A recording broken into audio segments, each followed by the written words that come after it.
Hello everyone, today I'm going to be talking about something interesting, so make sure you stay tuned. Also,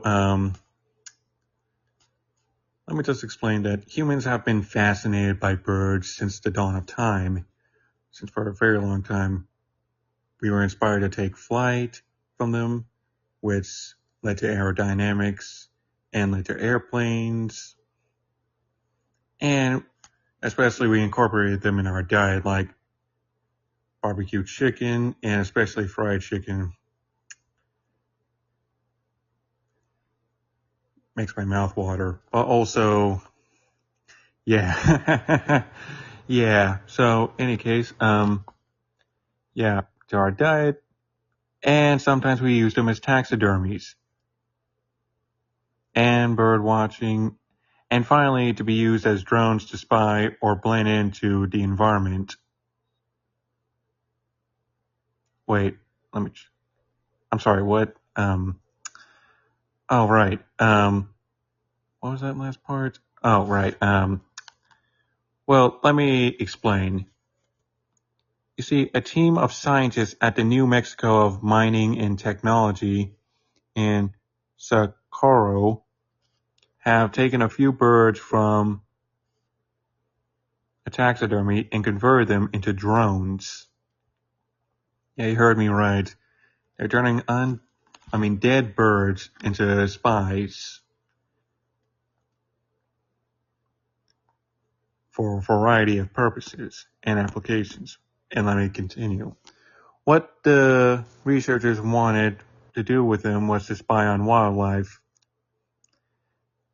and also to observe how other birds behave and act, and also how it works. But also, yeah, I'm also going to explain the military use for it, but I'll explain that later. How it works is that the scientists applied artificial flapping drone mechanisms to create an object that appears to be and behaves very similarly to birds. And also, I'll explain more detail about how it's designed, what kind of bird they used later. So, Hassanalian, I'm sorry if I'm not pronouncing that name correctly, but is the engineer and has said it may be useful not just to study wildlife or the migration of the birds, but to look into the method used by the birds, how they can conserve energy.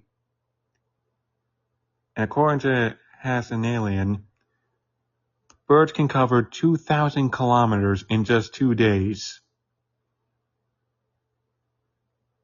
If they understand the information how they fly in Swiss positions or in the fly information, and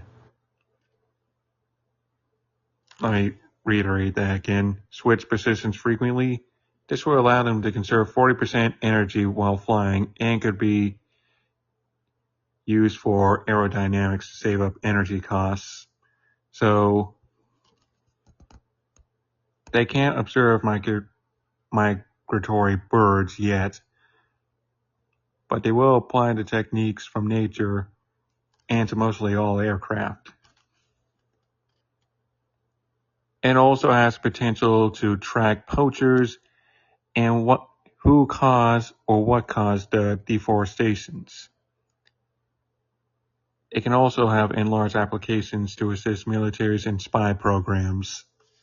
Yeah, I know. Hard to believe that, but in any case, just make sure to keep listening.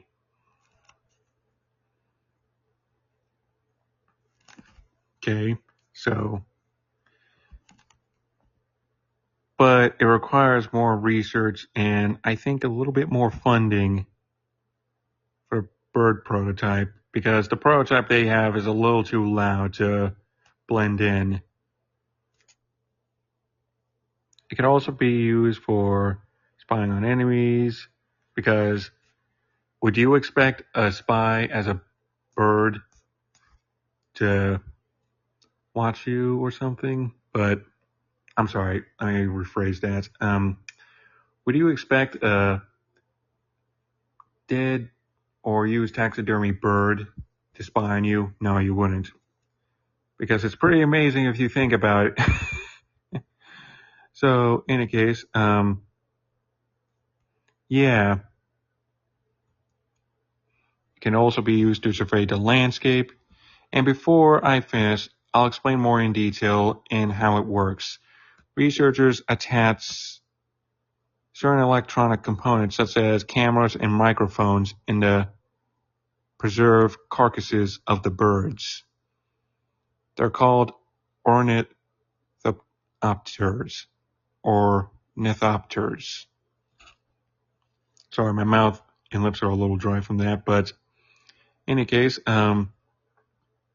they're designed to move and look like real birds, flapping their wings and being powered by mechanical propellers in the bird called a pheasant. Pheasant. I think. I'm sorry if I'm not pronouncing that right, everyone, and I'm sorry. I don't mean to insult any bird watchers, but yeah. Any case, yeah, that's all I have to say. And oh wait, let me see if I'm forgetting something.